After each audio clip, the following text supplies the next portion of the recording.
just about to see Disney acquire Fox and change everything in Hollywood. It's happening this year, guaranteed. Like, it's probably happening in the next 5 months. So, there's a lot of stuff you see out there, like pretty much bi-weekly coming out of rumors, talk, what's going to be happening, what's getting canceled, what's going to come back. What do you guys feel about, this whole Disney future with Fox as it stands right now? Because it is going to be completely different in the next 6 months, once they're acquired, I guess. So, I want new shows. I'm kind of like, we were talking about this before. I really want to make sure that the shows that are currently doing really well by Fox, which is like Gifted and Legion, I want them to have a good conclusion or allow them to continue, because those are two phenomenal shows that give us a different take of X-Men that we haven't seen, and will give us a good fresh start to be able to hopefully get them into the current universe. Yeah, but they're gone, knowing they. Yeah. I mean, we're at an interesting position where clearly these shows are not going to continue. Like, the moment this is acquired, Kevin Feige's pretty much going to walk into the office and just burn everything down to the ground. So it's like, you stay. Bye bye. But no, the Dark Phoenix cast is doing a post-credit scene for Endgame. No. Oh, all right. They're not going to be there. Yeah. No, it's just going to be Alexandra Shipp. That's just So, I mean, realistically, by the end of the year, we'll probably have some sort of idea of what their, lineup is. There's a lot of rumors that they're looking at possibly doing X-Men on the Disney Plus service in some sort of capacity. There's no way they don't do that. Oh, God, yeah. I mean, that's like the perfect chance to introduce a ton of them. I mean, don't you, you make the core X-Men a movie franchise. You do maybe a show based around a school or something with a smaller cast, on the Disney Plus service. And you could probably do, I don't know, anything, X-Force, smaller maybe, or you could really do anything. Like, the X-Men are so many characters. You don't just sit on that as a movie franchise. And, as I've been saying the entire time, Wolverine is guaranteed a trilogy. Like, there's no way they toss them into X-Men alone, Me and Sean were talking about this. I think it was on one of the TV casts. And it's like, what I would do is, you have Wolverine's trilogy, you have the original 5 X-Men trilogy, and then you have the school Disney Plus show, but then you can just mix out the the original 5 with characters from that. Right. Then you just keep adding to that, and then you just make everything connected. I mean, it's kind of like the X-Men and the Wolverine franchise and the Disney Plus TV series could serve as a mini Avengers style crossover. It's like, oh, you want to see Wolverine finally meet the X-Men, but you finally do it in a spectacle X-Men / Avengers movie, right? Yeah. So there's more payoff to that, because it's like, if you toss Wolverine after his own solo movie right into the first X-Men movie, you're just repeating the mistakes of the past, which is like, we don't want this. Like, I want to see the X-Men Be the X-Men. live as the X-Men. Yeah. Not Wolverine and the X-Men. We want X-Men. Yeah. Oh, that would be the second trilogy. Yeah. I guarantee. Wolverine the X-Men is the second trilogy for X-Men. Yeah. Hands down. It's too much money. Mm-hmm. The issue I feel, though, is we're getting these so close to having, right after having an entire large franchise be what is known for X-Men currently. Right. So you're going to sit there and turn around and reboot that entire X-Men series 20 years after it began, and it's going to be a little weird, but I think honestly fans are going to accept it, because I mean, they accepted the TASM reboot, but then again, that was garbage. So but they didn't accept Tom Holland.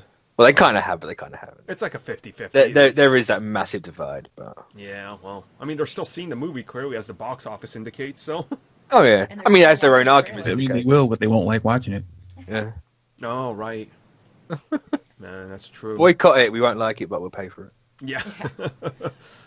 I really want to have some of the X-Men that we haven't seen. Mm-hmm. That's what I would prefer, and that's why I love Gifted, because these are characters that you never have seen, or if you did, they were horrible adaptations of them in the X-Men franchise. So now we have them, and we're getting to know them as characters. That is kind of it. Like, Blink in the TV show is far more layered and complex than she was in Days of Future Past. I think so.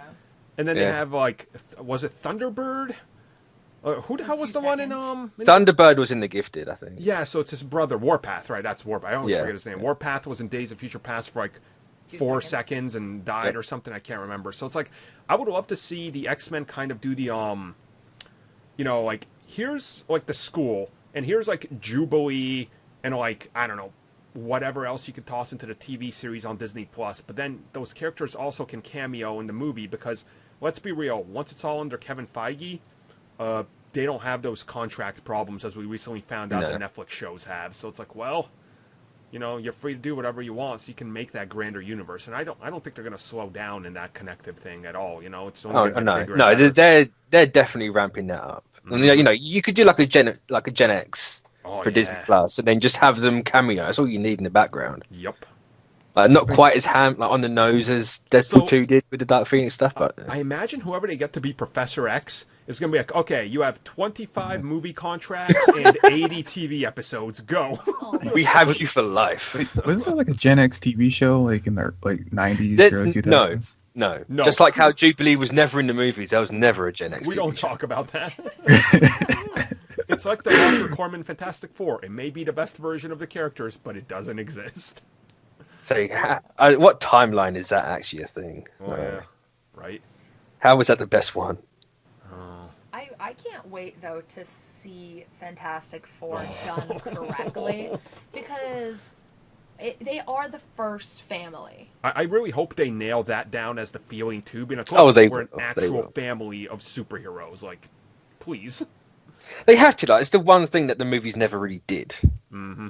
It's like, oh yeah, we're, you know, two of us are related. But you know what they did was the kill cam, because the Fantastic Four have a kill counter and a kill cam. Do I need to go get you some children? I need medicine. I need help. I need. Okay, I just want a non-tinfoil Dr. Doom. Jesus. Yeah, I want a good Dr. Doom. Like, Armand and I have talked about this a lot, and I would prefer having Dr. Doom. You give him his own series, maybe even before you sit there and say, here are the Fantastic Four. You give him his own like origin story, and then just somehow he gets involved with Reed, and then that's how you wouldn't that kind of like make sense, though? If you want to explore Doctor Doom, you give him a limited 6-episode series and have him show up in the just about to Four. say that. You have Doom as the D Plus series, you have the Fantastic Four as the movies, do like Annihilus and other people with that. Yeah. And then something just happens, like Galactus comes down and Ultimate Nullifier, blah blah blah blah blah. I don't know. Mm-hmm. Do it that way. Be a cloud? No, he was inside the cloud. It's fine. Oh, right. No, he was. One thing I do the cloud know was his ship. I just figured out that since the Fantastic Four is going to be in the MCU, they could, and the X-Men, they could do the wooden gun with Magneto. They actually go that far?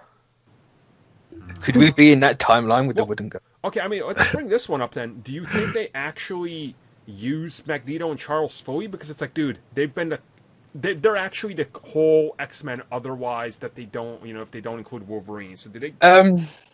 See, I don't know. It's not like a Spider-Man where he's got so many villains you can just do someone different. Right. Like they are doing. But at the same time, I think you need to take that Spider-Man approach and do something different. But what do you do? Right. Do they do this?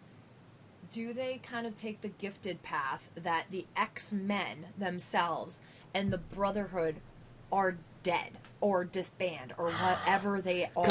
I think that's a lot of explaining you'd have to do. Yeah. And that's a lot of like muddling the timeline. It is. It's too complex. Unless they're going to use like that whole theories about the quantum realm and alternate dimension, which they said, you know, it is possible. Like, we don't know. I guess Endgame is going to kind of be our first look into it. Like, I wouldn't expect that at all. Yeah. No way. They can't work on these properties yet until that deal's done. Yeah. No, like the first look you're gonna get is gonna be Eternals. It has to be. I mean, Eternals is literally going to lay down the groundwork for everything. So, It makes sense. I think with the X-Men, you have to start them from scratch. Mm-hmm. But Yeah. But how far back do you sit there and we have? Magneto is 130 years old. Yeah. see, that's the because you're gonna have to change Magneto's origin. Oh God, yeah. Like, there's no way that can work. You're not going unless maybe he de-ages somehow. Like, So- he can use magnetism to like de-age himself. I Okay, don't. so did they go Ultimates? Because I mean, the MCU I has think- plenty from Ultimates. I think if you do a combination of 616 and Ultimate, so you have them made by Celestials, like the 616, but then you can do like that. Oh, they're popping up now, like the Ultimates. Like something I happens. agree.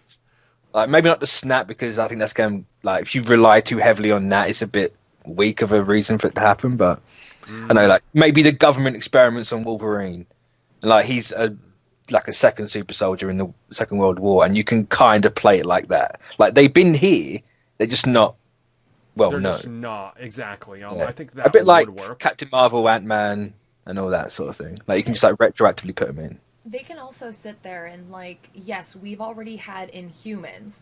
The Inhumans could be the reason. Whoa! We haven't had Inhumans. I don't know what you're talking I was gonna about. say I'm not familiar with that. What So we've had the introduction here. Let me rephrase it. We've had the introduction, and the universe has Inhumans. Could they sit there and be like, well, all of the mutants have been hiding, but now they don't need to because of the fact that here are the Inhumans, that's what they're focusing on, so I they're think able the to problem of kind hiding them, So- though, kind of you could do that and use Shield. yeah. And be like, Shield's had a lock on like these random several people that have had powers crop up, and they've been moved to Genosha or whatever, and like it can be like an old school Shield Island, and they've made their own little civilization. You still Yeah. have the Morlocks underground, and that's why nobody knows anything about them. I mean, it is a good way to take it, but then again, like mutants aren't like, hey, there's 30 of us, and There's there's so many. But I think they're gonna have to do that. They're gonna have to cut the numbers down a lot. True. And honestly, Because I'm you okay can't with just that. go like he's like half the population is a mutant. You can't just do that. That's too much. That's kind of part of the problem I have with the Fox franchise is the fact that mutants seem to be rampant everywhere, and I'm like, it kind of takes away some of it. So if there's just like, less of them, I think it'd be a little bit more I say impactful. for like the allegory that the X-Men are, having them as a minority works far better than a majority. Right. Yeah, because then you're able to hide them a lot easier. You're able to sit there and be like, well, why haven't we seen them? And because they've been here all along, but hiding. I would also feel it brings that whole racism thing a little bit more to the forefront then. If like, oh, you don't know who it is, so they really have to concentrate on hiding it. I think that would kind of be a cool aspect. Basically, how currently right now Gifted has it. Yeah, it's more. Gifted, I feel Grounded. though, also has them oversaturated. Oh God, they're everywhere. But if they sat there and basically kind of gave us Gifted, but cut the numbers in half. Yeah. And because you already are going to have the racism of people are becoming Inhumans because it's in the fish population now. Right. I mean, the Like- Shield did that pretty well, and they kind of tackled those themes. But X-Men, I think they'll explore that a little more, which is kind of awesome. So, when do you guys realistically think we see this first appearance? Like 2021, probably? No, I kind of want to say that 2025. That, Oh, you think? Oh, I'm talking about just like the first mentioning of anything mutant and stuff. Oh, the first. Oh, the Yeah. Eternals. Like, Yeah. maybe not a mention of the word, but like it's an obvious setup for it. I mean, I had to look it up just to confirm because I remember reading this vaguely, but the Eternals during their old run in 2000, they did face Apocalypse and they thought he died. Like, wouldn't Did they? Yeah. What run was that? Joe Bennett art. I'm looking at it. New Eternals, Apocalypse Now, #1. back in 2000. I remember distinctly reading this because I was a huge Apocalypse mark, of course. I won't go back to that one thing I said about Apocalypse years ago because everybody always brings it up. But like, wouldn't it be kind of cool if, because Eternals, they said it's going to focus on the ancient aliens aspect and all that. Like, if we see Egypt and then we actually see Apocalypse, like, lay the foundation there, like, that would be kind of freaking awesome. It's like, You mean put you it get so he's there. correctly? Yeah. Well, I don't want. Well, who was it? Oscar Isaac on stilts? Yeah, I don't want that. I wouldn't be surprised if they went that route. I don't know if you'd see Apocalypse. Maybe the back of him, kind of like how the first sighting of Thanos was. Yeah. We only saw the back of him. Yeah. His chin. Apocalypse smiling. Yep. So yeah, well that's it for our big old Disney future and what we think. Good long conversation. Hopefully you guys enjoyed all this.